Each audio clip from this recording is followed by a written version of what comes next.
Hi, this is Niels on Dynasty coming to you live from Northern California. Not in my basement yet. I was just outside cleaning up the road. I actually clean up the street because I'm an idiot. No one else does, but I don't like dirt. I don't like dirty. I don't like living in filth. And then I come into my cat house. Hi, Harley. Hi, Gandalf. Hi, Ginger. Hi, Dixie. My newest addition. Oh, what? Holy cow. Tick. I'm sorry, I called you Ginger. That's Ginger. That's my new addition. Looks like Tick might want outside. Let me see if he wants outside. Anyhow, this video... You want outside? There you go. See Tick? Inside, outside cat. But anyhow, this video is just to waste your time. Talk about nothing. See if I can get you to watch 30 seconds of bullshit. Did it work? No? Okay. Then I'll just go ahead and tell you what it's really about. Buy some silver and some platinum. Invest in India. I was right. This video is about confirmation of several other videos that I brought to you guys about the CCP China. They're DOA, bro. They're pull everything out, anticipate whatever you need to anticipate. Know that the rest of the global market is anticipating the same thing, and things are changing. Thus brings me up to another story of India is growing and in a perfect spot to take China's place. And everyone's like, ignoring me, whatever, cool. Okay, let's hear it from them Indians themselves. Neil's right, yet again. 2021, the Prime Minister of India launched a plan to raise India's competitive index and match the manufacturing power of China. He named it Gati Shakti, the strength of speed. A $1.2 trillion plan that will enhance India's image as a global manufacturing hub. How will this be achieved? Hello and welcome to Gravitas Plus. I am Molly Gambhir and this is the story of Gati Shakti. As the name indicates, the aim is to fast-track India's growth and attract multinational corporations, especially in the fields of technology, electronics, automobiles, and textiles.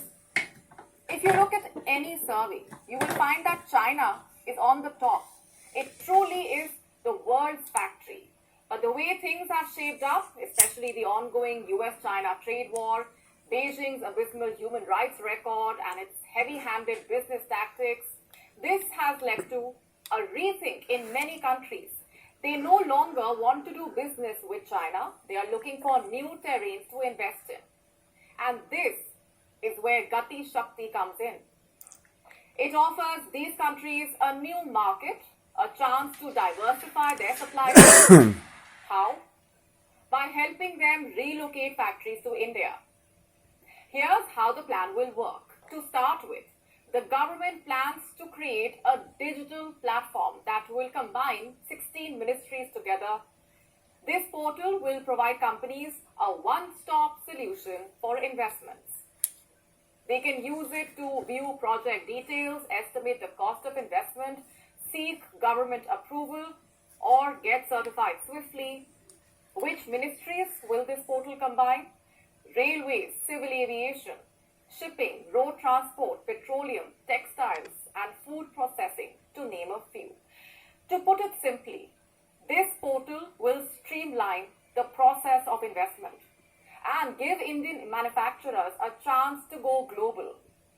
It will provide all available data for future projects, the cost, the labor, the investors, the factories, the material, all of it. How will this benefit India? It will remove the role of middlemen and make the investment process transparent. It will also help fast-track pending projects. I have some numbers to share here.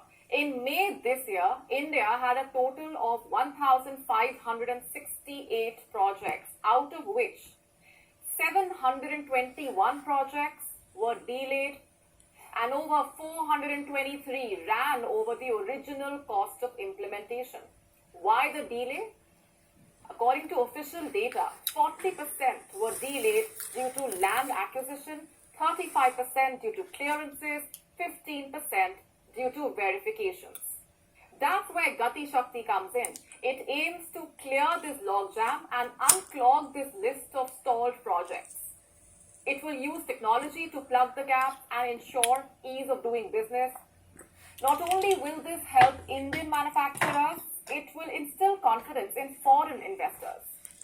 They won't have to think twice before betting their money. This will be the initial stage. The second stage will be modernizing manufacturing, reducing the cost of logistics, building a skilled labor force. The plan is ambitious. The question is, how will it help counter China? You see, by fast-tracking projects and digitizing the process of investment, India will be able to attract companies that are leaving China for various reasons. The likes of Harley-Davidson, Nintendo, Apple, and Samsung, among various others. And there is ample evidence to prove that these brands have started to move. They want to relocate their factories and reroute their investments nearby. Namely, countries like Malaysia, Thailand, Vietnam, and India. India has a slight advantage over these countries when it comes to absorbing new projects. India has a pool of English-speaking workers, a better production capability, an attractive investment climate, and plenty of land to build new factories. The companies relocating are aware of this, which is why they are more willing to place their bets on India. Let me give you two examples. Apple has decided to begin manufacturing the iPhone 14 in India. Its supplier, Foxconn, plans to invest $1 billion in the country.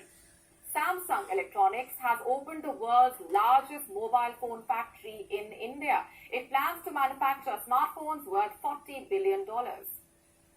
It's a good start.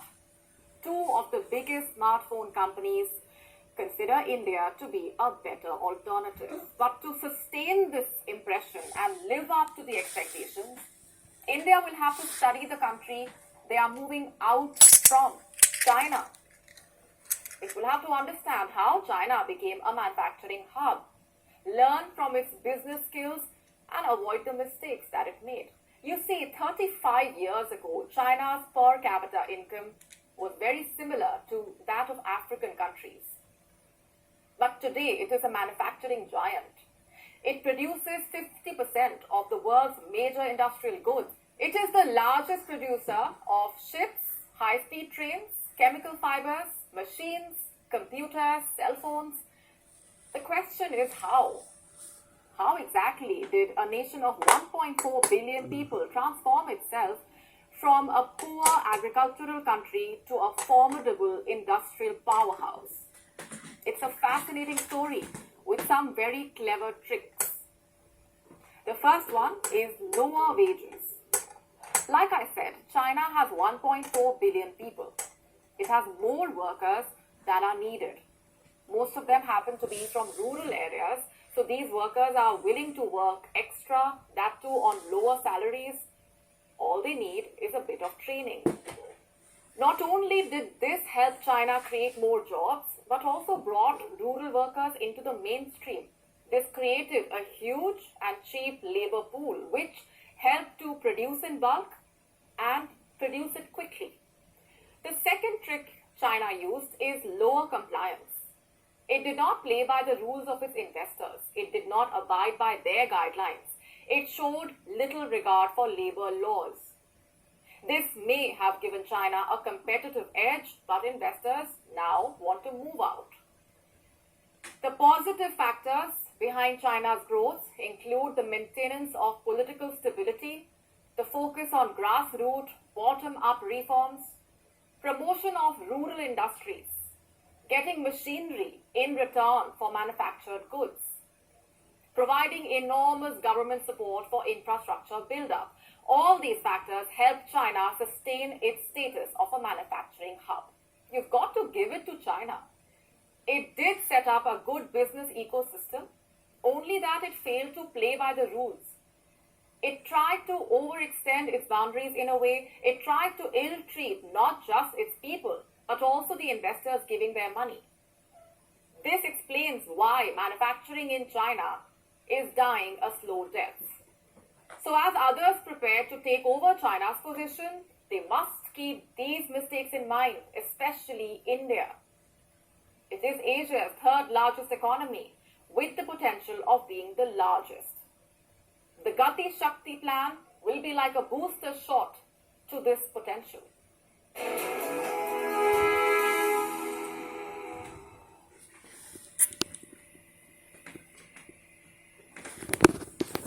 Almost have enough money for a computer.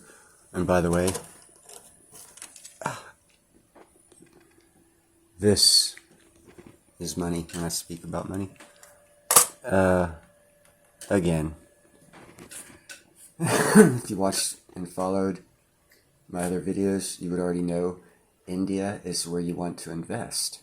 What I also get out of this report is, for all you crypto people, OMG, make sure that your crypto has government contracts, because India is going to turn out something that's going to force every country that wants to do business with India, because of the ease and convenience of it, to use their government crypto system that is transparent.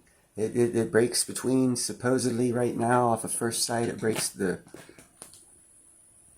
She's trying to climb up my back. It breaks the boundaries between crypto and government control with the transparency. That's why they're introducing it only in the area that they're introducing it, so that they can get people at ease with using a crypto-style government-controlled system, which is what India is introducing. So that kills cryptocurrency. Just letting you guys know in advance. I'm not making any economic predictions, but that's like, it kills cryptocurrency. It definitely puts it under government control, and if they're successful, show how you can take the cryptocurrency and regulate the hell out of it and make it successful, which kills cryptocurrency. Make sure you have wise investments in whatever crypto you have. Another thing this tells me is, it doesn't matter how much gold China has if no one has confidence in China. It's like a fiat dollar. If they don't trust you, it doesn't matter what you have. You're not trusted. Someone else, I just showed you, stated that several countries and large multi-trillion-dollar corporations don't trust China. It's not just me. These are multi-trillion-dollar corporations that are going, yeah, I see the future here, let's move.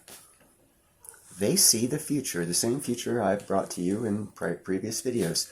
Pull everything out of China, get everything out of China, but every corporation out there knows this, and they are moving to other places. So there might be a delay in manufacturing and whatnot. Oh, and by the way, I did a video, America's getting a lot of European manufacturers because of the energy issues they're going to have. So we're going to grow too, and we're already #1 still.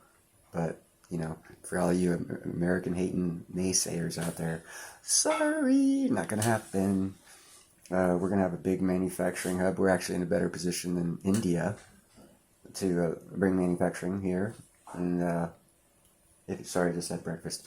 If you remember, well, I did a video on this too. Kentucky changed their tax laws, making it more viable for you to mine cryptocurrencies in Kentucky. So that tells me that America's looking at India's cryptocurrency, government-controlled $1.3 trillion thing they just did, or are in the process of doing. It's a cryptocurrency. If you rewind, re-listen to what they're saying it is, it's a cryptocurrency. It's just not one to buy into. It's freely used by the government, showing the transparency, faith, and confidence you can have in India's government with their use of transparency of a cryptocurrency system that is not a tradable coin or whatever, token or whatever, but it's an introduction to the system. It's the beginning of a worldwide acceptance of a government-controlled cryptocurrency. And it's typical of how they roll things out to society. It's the sweet cookie at first, and then the axe over the head, after you eat the cookie, so you don't get to digest it and enjoy it. But anyhow, enough of my ranting. I got a lot more out of that than just what I've mentioned to you guys. But also know they're buying a lot of gold and silver. And the reason is they will be taking China's place as the world economic hub of manufacturing. America will also step up our position that we've been giving away for 30 years, so that we'll be fine. Anyhow, you guys have a nice Sunday.